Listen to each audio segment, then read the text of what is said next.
Егер сіз мектепке жаңадан келген жас маман, мұғалім, сынып жетекші немесе практикант болсаңыз, сізге берілген сыныппен аз уақыттың ішінде тез тіл табысу үшін дәл осы танысу тренингі жасайтын болсаңыз, оқушылар сізге тез үйреніп және оңай тіл табысып кететін боласыздар. Ендеше видеоны соңына дейін көріңіз, сізге расымен де тиімді болды ма, пікіріңізді қалдырып кетіңіз. Ең әуелі шеңбер болып ортаға тұрып, есімін және ешкім біле бермейтін өзіне тән қасиетін айтып өтеді. Мәселен, менің есімім Жанна, мен өте тез ашуланамын деген секілді барлығы бір-бірден кезектесіп айтып шығады. Шеңберде тұрғандардың барлығы осы оқушы секілді есімдерімен өзі туралы бір факт айтып шықты. Есімдерімен өзі туралы факт айтқаннан кейін бүгінгі көңіл-күйін сұраймыз және неге олай екенін айтады. Мәселен, менің көңіл-күйім бүгін өте төмен, себебі бүгін ауыр сабақтар өте көп деген сияқты бір-бірінің сөздерін одан әрмен жалғастырып шығады.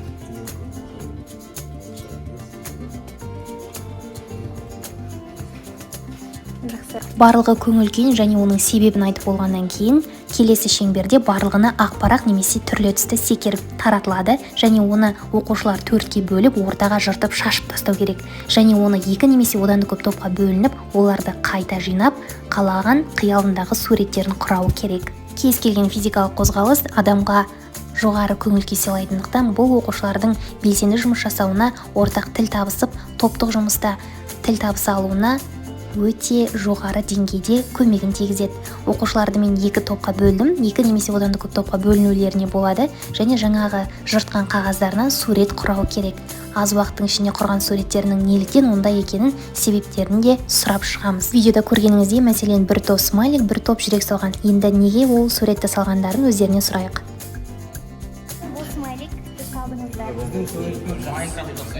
Бұл Майнкрафтқа ұқсайтын смайлик дейді. Жақсы, келесі топ. Көрініп тұр, мына жақта қыздар, мына жақта ұлдар екен. Келесі топта қыздар көп болған еді, олар нәзік жанды арулар ретінде әдемі жүрек салған екен. Танысу тренингі осындай 3 айналымнан кейін аяқталады. Барлығы соңында бір-біріне шапалақ ұру керек. Бұл тренингті жалпы кез келген танысуларда, ата-аналар жиналысында немесе коллективпен жиналыста, отырыстарда, кез келген тренингті аз уақытта тез ұйымдастырып, тіпті өз қиялыңызша түрлендіріп жіберсеңіз болады. Видеоны лайк басып кетіңіздер. Назарларыңызға рахмет.